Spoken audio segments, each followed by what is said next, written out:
The Queen hailed the Daily Mail's late great correspondent Dame Anne Leslie tonight as she praised the bravery of journalists in protecting true freedom of expression.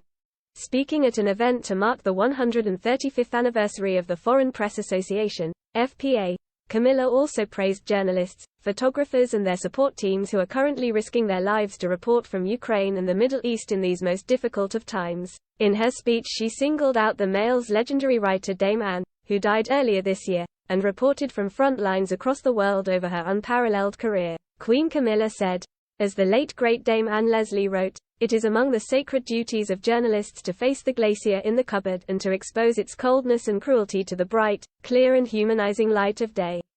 That is what she, and all of you, do." Camilla was standing in at the FPA's annual awards gala in London for her husband, King Charles, who is an honorary member of the organization, the world's oldest and biggest association of foreign journalists.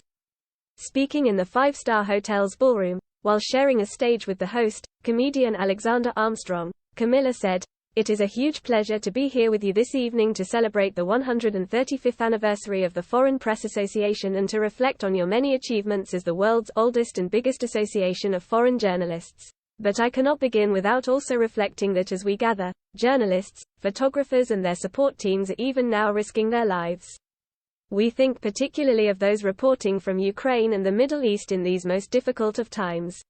In her keynote speech, the Queen raised a smile as she spoke of her second-hand experience of journalism and journalists, saying, "I have even been the subject of one or two stories myself over the years," and she singled out the work of trail-blazing and brilliant women in the industry who have been among the bravest reporters of all, despite the many hurdles they have faced.